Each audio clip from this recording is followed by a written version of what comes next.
She enjoyed soccer because she got to knock people around. Sometimes when she was younger, my wife would, say, take it easy, because I'm tossing her up in the air and, throwing her on my shoulder. But she loved it. I loved it too. Michael says Allison was Daddy's little girl and recalls priceless moments they shared together. We'd go down to the beach sometimes and walk through the water. I wanted her facing out so she could see the world. Lindsey shows me pictures of their daughter and introduces me to who she was. She was funny. She loved her sports. She loved her church. We had people come up to the house just saying, she was the first person at West High that ever talked to me. Nobody would talk to me. But Allison sat behind me and she would say, hey, how are you today? And that was just how she was. In the fall of 2005, Michael recalls dropping off Allison at college. It was a fun day because as we were walking from the parking lot to her dorm, I was holding her hand because she would still let me do that. And Mom was walking in front, and this truckload of, young hoodlums, boys, were driving down the street. And one guy leans out the window and says, hey, ditch your dad and come with us. And she laughs, and I laughed, and we all laughed, and they all laughed. And, but it was, she wasn't embarrassed. She thought it was funny. They thought it was funny too. And I thought it was funny as well. I said, this is all right. She'll be okay. She's already popular. Yeah. Maybe not in the best way, but. Unfortunately, that would be one of the last memories he'd share with his daughter. On January 7th, 2006, Allison's life was cut short when a wrong-way drunk driver hit her head-on. She was only 18 years old. It was over Christmas break. She had just finished her first semester at LMU, and some of her friends from South High that she knew from church were going to go line dancing in Temecula and asked her to go. And I did not want her to go. And so for the first time ever, she pulled the I'm 18 now, Mom. And so she went. I remember the phone call, the dreaded phone call in the middle of the night, right? And she picks up the phone, was on her side, so she picks it up. And she says, hello, yes, this is. And she reaches over, she grabs my hand, and she squeezes it tight. This is not good. It was the darkest night I can ever remember seeing on the freeway. It was just like there was no lights anywhere. And she was alive until just past noon. I can see like it happened yesterday. 14 years have passed since that tragic day. No, you just learn how to do it.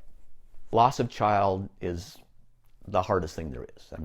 Being a mom is the world's hardest job, and having a mom lose a child, that's upsetting the universe. So we were looking for something that talked about how to deal with the loss of a child. There's this group called the Compassionate Friends, and everybody there knows exactly what you're feeling because they've done it.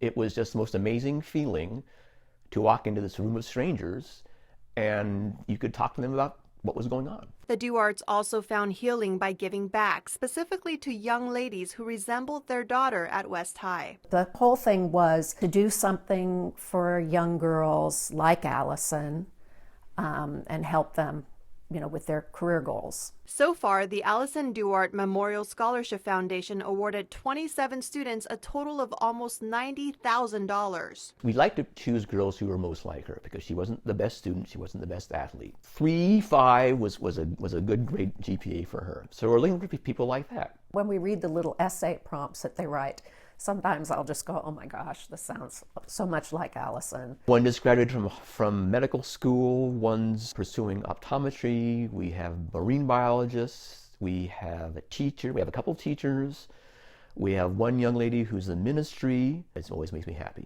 because she's still doing good work. Allison's still helping somebody else out. Today, Allison's picture hangs prominently inside the girls' soccer team bunker. The coach at West High, Jessica Murphy, played with Allison, so she actually knew Allison, and she uses this whole story with the girls as a learning experience. And she wants them to know that it's not good to drink and drive, and this is what happens. And inside the Dewarts' living room, Allison's ashes are surrounded by angels and images of her happy moments. We didn't make this room about Allison, it just sort of happened that way.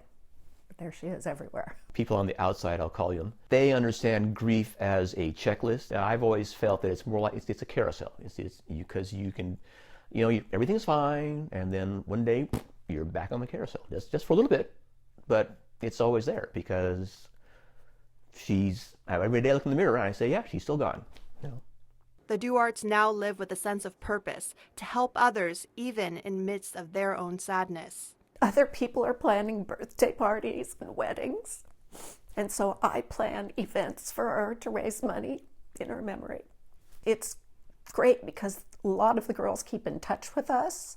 They're grateful to receive the help, and they'll send us a note every year. And so for me, it's just something that I do for my daughter who is not here. They hope others who may also be experiencing similar losses know they're not alone. There are thousands of people out there just like you who know exactly what you've gone through or are going through, and they are willing to help. You may be saddened and surprised by the people who will not help you, who you might expect to step forward and do not, but you will be amazed by how complete strangers or people you had no idea even knew who you were will come forward and help you out. All you have to do is be open to it. Sharing stories that matter in your community. For Faces of Torrance, I'm Christine Lee.